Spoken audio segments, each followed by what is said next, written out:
Hello, welcome to the channel. Thanks for joining me. We've got an unboxing video today. It's medium size, fairly heavy, so I'm guessing this is an old boombox in here.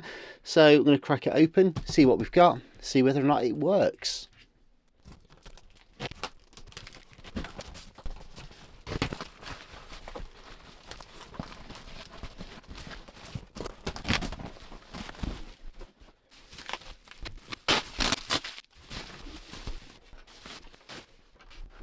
So here we go then, we've got a nice little Hitachi unit here. No wonder it was so heavy. And this is a TRK model, and I believe, I'll better just check before I say anything. But yeah, it's the 8050E. So radio cassette from the very early 80s, this one. And doesn't look to be in too bad a condition overall. It's fairly dirty and dusty and grimy, as you'd expect. But the aerial is intact, and it does include the original plastic tip as well, which is always a bonus for sure. So what have we got then? We've basically got your tape, radio and line in on the master switch just there. 4-band radio wave, long, medium, shortwave, FM with the FM stereo indicator just there. Tuning across the top, and I'm pleased to report that the tuning cord is still attached, so that's working okay. And volume's got a lovely feel to it. I've got to say, that volume control really does feel nice and sort of resistant, as it were, there. So that's good. And the front mounted controls, we've got the balance.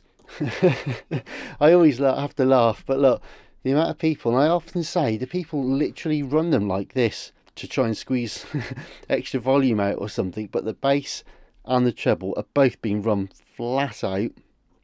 So there we go. Anyway, so we got a 4-way speaker here, so we've got 2 little tweeters, and we've got the 2 woofers, of course. So there we go. So that's the main unit just there.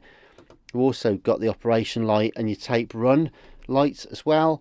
Stereo condenser microphones and your 2 VU meters, which will show your signal strength, your levels, your tuning strength, and the battery indicator as well.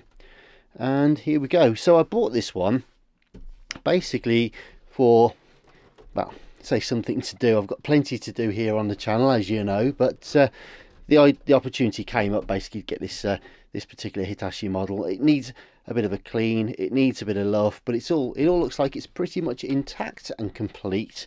And again, I have to laugh, but the advert basically said, and I quote almost verbatim here, the cassette doesn't work, should be easy fix, needs a new rubber band. So I'll see if I can find the advert and stick that on there for you to see. But yeah, needs a new rubber band. But so apart from the fact it needs a total strip down, the mech's got to come out and be re-greased, degreased. The capstan pinch roller will need cleaning, the heads will need cleaning, the flywheel will need sorting. There's probably belts chewed up and stuck all over the place, and that's assuming that everything that's in there is not even broken. So on top of that, yeah, we'll buy some new belts, get those fitted, reassemble the whole thing, service the switches and crackles and pops and heaven knows what else it'll probably do. But other than that, yep, just a rubber band, that's all it needs. So let's have a look then, shall we? Let's put it to the test and see if indeed that's all it needs. So I'm going to plug it in.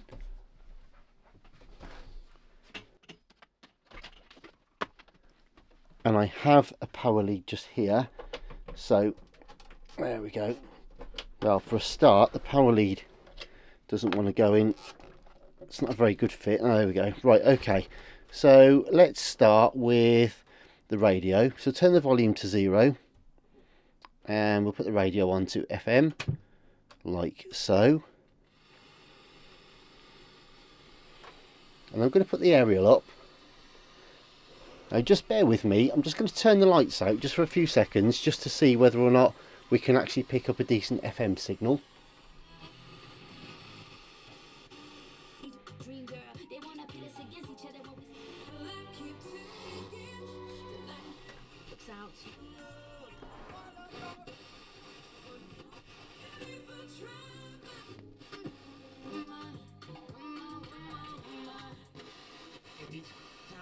Right now it's time for Newsbeat with Pete Allison.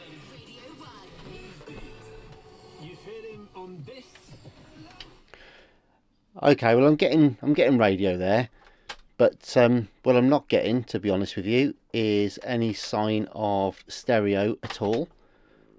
So I'm going to keep having a quick wiggle of that, see if the switches will free that up, and but I'll do that actually afterwards. But it looks like there might be an issue with the multiplex. I haven't had a listen yet to see whether or not you can hear a discernible difference between the stereo, wide and mono switches, or whether it is indeed the FM light that's gone, whether it's the multiplex or anything like that. So let's just have a quick look at the tape then. I'll just put the aerial back down safely for a minute, and we'll check. We'll go over to tape on the master switch and eject. Okay, and that's got that air damped mechanism, very similar to like the TRK 8080 and 8190 and that sort of thing. Quite nice, I've got to say. The pinch roller is really full of ferrite. Let me just put a light back on. Yeah, so there's some serious ferrite in the. Don't know if you'll see that. The pinch roller in there is very brown. Got a nice brown stripe all the way through it. So that will need obviously a decent clean. The heads don't look too bad. A little bit corroded. Hopefully we should be okay. But anyway, listen, let's press play. Okay, and the tape run LEDs are working, and I can hear the motor. That's stop. You can see that. Oh, look how lazy that is. That's the stop button. Desperately needs degreasing and cleaning. Fast forward was stuck entirely. Stop. Yeah, look, see, it won't even return. Rewind. Yeah, properly seized mech on this. So the whole thing does indeed need to be stripped down. Who'd have thought all it needed was a rubber band. Oh dear, I've been conned again. So yeah, it looks like it all needs stripping out. The whole mech is just totally greased up. It's gummed up. The buttons, in fact the pause button, look, won't even. There you go. Did you see how hard that was? That's the first time I'd pressed it in. Yeah, it's just really lazy. It's heavy. It's greasy. All just needs a darned good proper strip and a clean. This little protective bar across the front is loose, so that may have snapped internally, or it may just need the bolts doing up from inside. All these little jobs. On top of that, obviously it needs a decent clean, needs a strip down, it needs a polish, and I don't know what condition the battery contacts are in. Let's have a look. Yeah, they don't look too bad at all, which is good. So what do we know? Basically TRK here, and it's the 8050, and yeah, it's solid. It's a really solid heavy unit. It is intact. All the parts are present. The mechanism is all gummed up and desperately needs to come out and be totally stripped, cleaned, serviced, new belts, all that kind of stuff. We probably will need to clean up all of the pots here. We need to try and restore some AM function to the radio and see if we can't fix the FM stereo. Either just get the light working or have a proper listen in better light and see whether or not we can actually yeah, we might have an issue with the circuitry. It may just be that the light's out, so we'll sort that as well. But anyway, there we go. A few little jobs to do on this. I'm sure it'll clean up quite nicely, to be fair. Lovely looking unit, really heavy. I've been super impressed with the Hitachis I've done lately, whether they be TRK 8080s, 8190s, 8290s. So check out some of my other videos, and please consider subscribing if not already. Got a whole bunch of retro stuff on here, so it'd be great to have you on board. But I'll be back soon with an update on this one, and indeed loads of the other boomboxes that we're working on at the moment. So stay safe. I'll see you soon. All the best for now. Thanks for watching. Bye bye.